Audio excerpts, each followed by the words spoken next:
kui te mõtlesite, et miks talv varem ei tulnud, siis sellepärast, et Defender oli remondis ja meil ei ole ühtegi teist autot, mis on talvega mõnus sõita.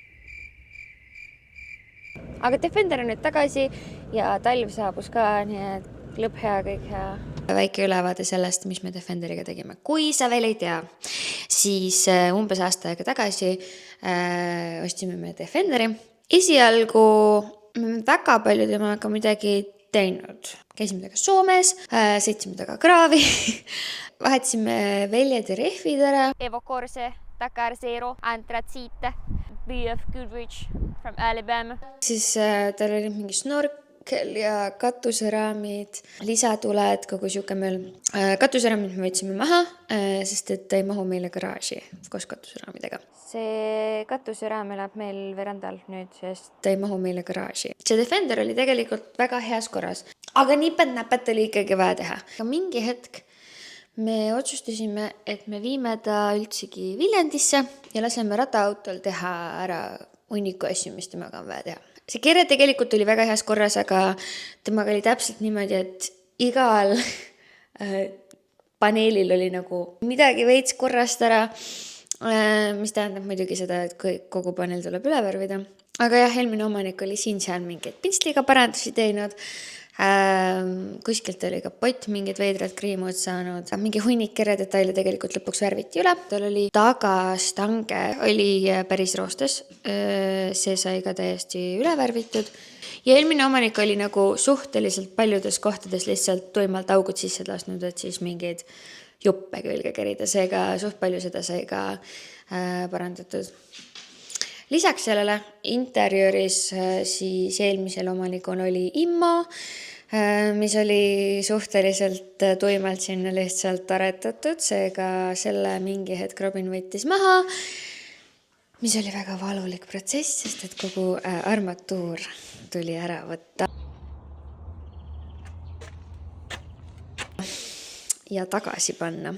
Ehk siis mingid augud, mis armatuurlauas olid, said samuti kas ära parandatud või siis tegelikult pandi ka siuke lisanupupaneel, et kõik nupud oleks loogiliselt ühes kohas. Mingi hetk Robin pani sinna ka siis ekraani sisse, et oleks CarPlay ilusti olemas, mis on päris mugav. Ehk siis rataauto tegi suhteliselt palju elektriasju korda, et oleks ongi viisakas lahendus, et muidu on see, et igaüks aretab midagi kuskile ja siis lõpuks nagu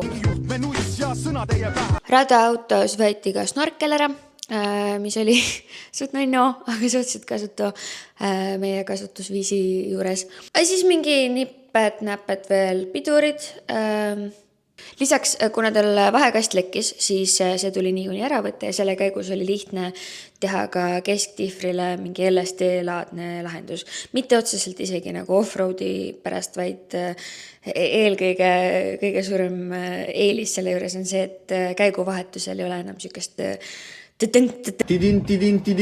problem engine kaput. Klõtko, mis enne oli, et nüüd on siuke soli konkreetne. Ja tegelikult ta sai meil juba müüki pandud enne, kui ta radaautosse läks ja läheb nüüd uuesti müüki, ehk siis kui keegi on endal unistanud osta Defenderit, siis julgen soovitada.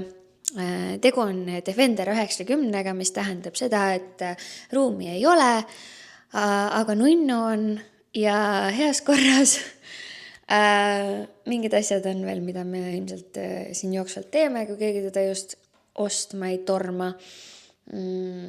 Mingid põhjamatid tahaks ära vahetada ja see on meil tegelikult olemas ka ja natukene võib-olla mingid heliisolatsiooni taha. Ja tal on praegu ees veel LED-parga, mis on samamoodi suhteliselt tuugalt lihtsalt esivõresse lõigatud, ehk siis tahaks selle sealt ära likvideerida ja terve esivõre panna. Ja kui ta väga pikaks meile jääb, siis tõenäoliselt mingi hetk läheb roolvahetusse, mingi hetk lähevad istmed vahetusse. Paar asja, mis veel tehti, oli pagassi amort, ehk siis pagasiluugi amort oli läbi. Lisaks ta sai pilletist uksehinged, ehk siis ilusad mustad läikivad uksehinged on igal pool ja need peegli nagu, kuidas neid nimetatakse? nagu need varred, millega otsas peeglid istuvad.